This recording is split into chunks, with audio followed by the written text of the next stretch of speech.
All right, gonna finish up with flatting. I've now gone from my basic colors, basic flatting colors here,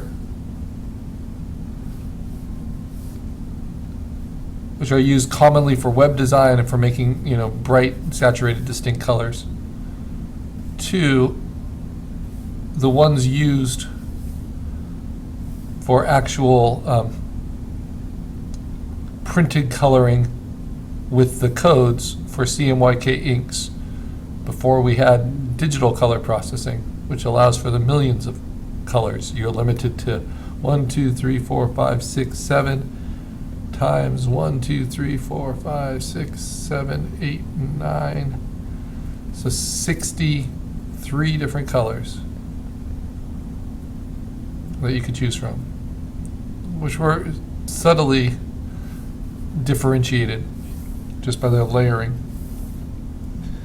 Now that I've chosen one, I can paint it off I can steal it from myself. I'm going to paint all the skin that same. Now I can decide if I want to leave the whites of the eye a different color or just skin color.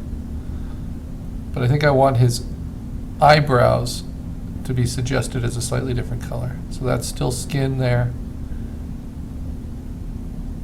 My thinking is that's still skin here.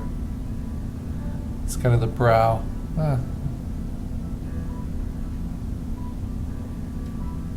Yeah, because he's like lifting that eyebrow. The eyelids here. Cheekbone there. And then the ear. Little catch of the ear. I think that's the beard. This would be the catch of his ear.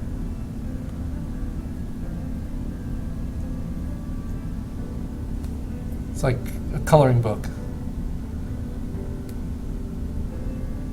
And the only place I might see the white of the eye would be right there.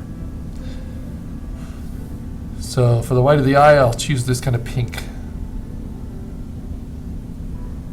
And then whatever I use for the beard, I'm going to use for the eyebrows. Doesn't look like much. And it might already be filled in with that color. I don't know. I'm just making sure. Everything else, I need to fill it with something. So when I turn on the gray background, that gray doesn't show through. So I don't want any white left.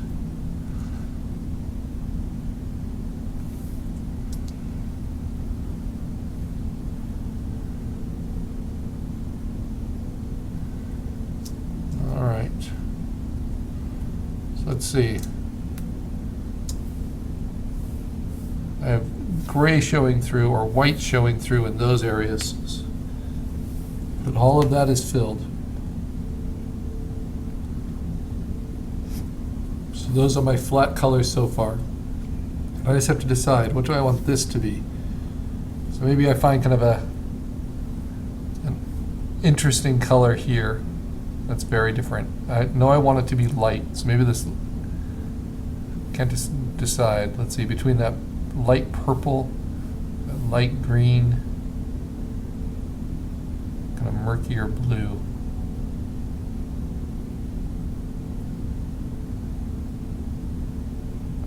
Maybe something like that.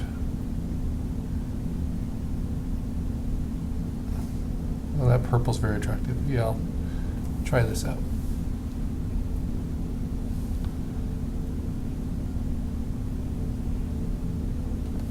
Aha, I need to close it up first. That will do it for my flats. If you're wondering what the difference is between the brush tool and the pencil tool, the brush tool allows you to have soft edges. The pencil tool does not. Some people do flat coloring with the pencil tool. I'll show you why. Because it's always solid.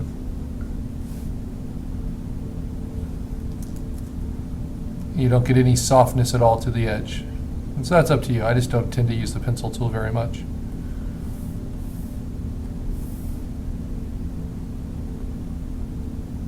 But later when we do digital painting, the pencil tool is not a very useful tool.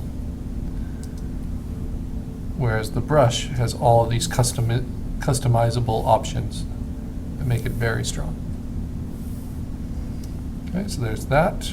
That works. Use it right, oops. I think I want a scrap of red right there. So I'll use the pencil tool, steel color the same way, holding that option. Just paint with it.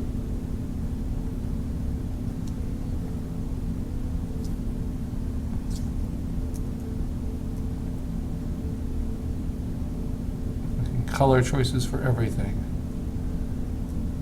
A little dot.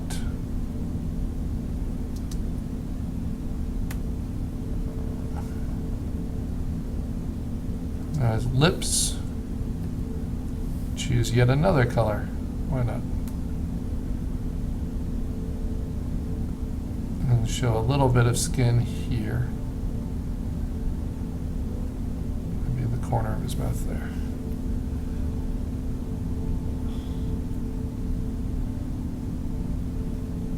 All right. Now the white glint in his eye, I'm going to paint with that gray color, just to make sure.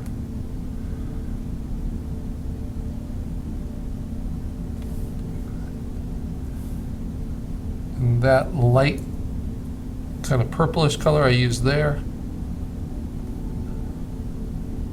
I'm going to go ahead and paint it in, let's see, up under this yellow as well, just for the consistency of it. I'll go kind of behind my initials. And maybe even just wrap it around this rock at the base. See if that makes any difference. Yeah, not really, because there's a shadow there anyway. Okay. Those are my flat colors in all their glory for this piece. So we're going to move on from there, finally. Save it. Got my flats. That's what they look like on white. Very good.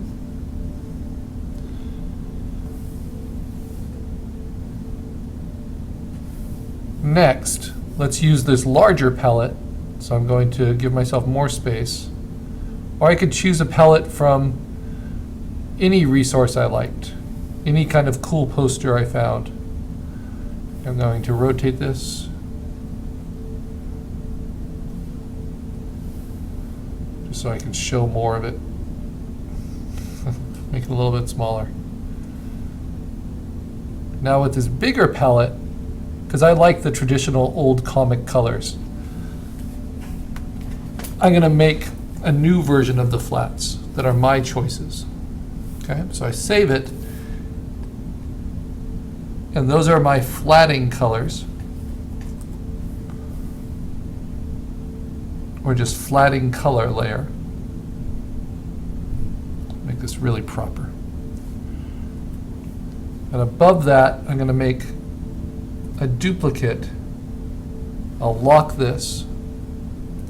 Computer is reacting a little slow. So that's my flatting color layer. Come on, computer. Let me edit.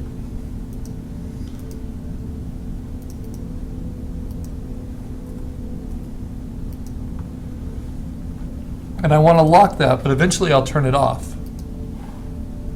First I want to duplicate it. Whoops. Command J. I'm going to call this my flat colors. And I'm going to call it my, because these are my choices. They're not just from a generic palette necessarily. I'm worried that my computer is glitching like this. Let's see.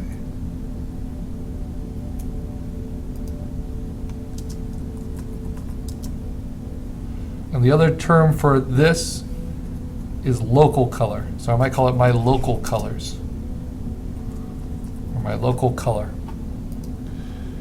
Now I'm going to make different choices, right? Specific to this content.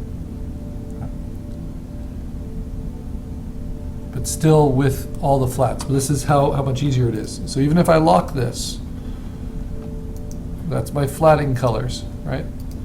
On my local color, instead of marking the one I'm stealing from,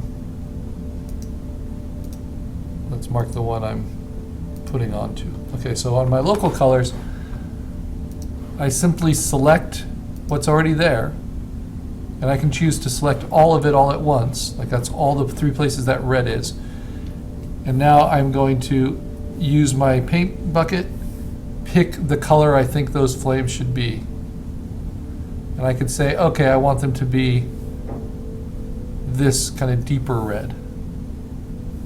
And then drop that in. And it will change it wherever I click.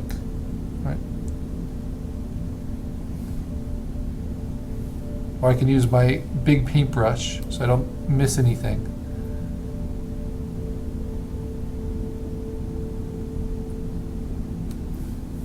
And paint over it.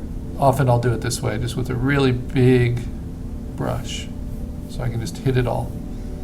Then I hit Command D to deselect, and now I'm starting to make some different choices.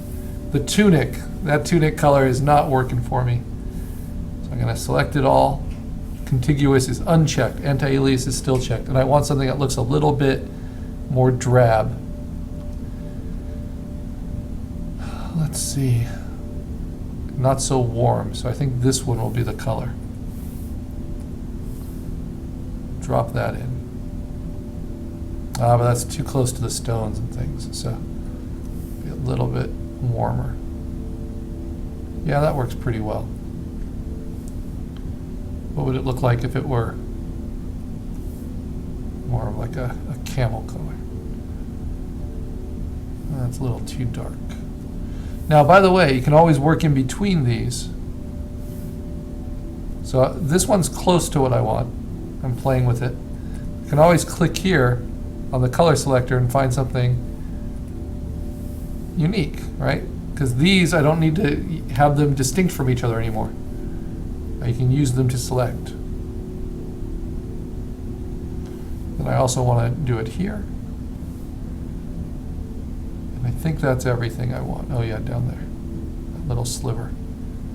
Okay? So, making my own decisions now. All that green, that has to change. I want an armor color. Maybe slightly purplish, pinkish. Let's try that. We can just drop it in. Don't even need to select them necessarily. Selecting will speed it up, especially with all of these different individual shapes. And using a big brush, and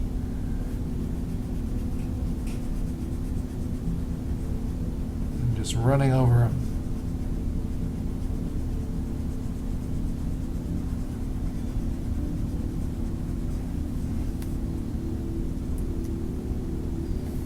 So we're placing the flattening colors with your own color. And then the visor, what should that be? Well, that should be a lighter version of that.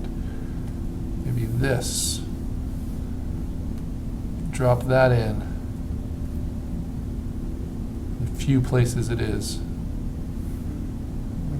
And then the hilt, maybe that should be kind of a pink as well. Hilt of the sword. More glinty. Yeah, so that's working. It's more like a purple night. And maybe the inky blackness of the cloak should be more like a dark brownish. Maybe his beard should be more like this color. Right? Which will affect the whites of his eyes as well, so I might go in and change those. Okay, so getting much kind of closer colors here. Maybe that little augmentation shouldn't be quite so bright. And same with the jewel in his helmet.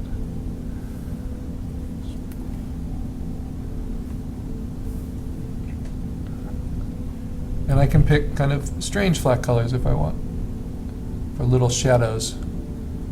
Oops, for little shapes. And I can even paint them in if I need to. So just this little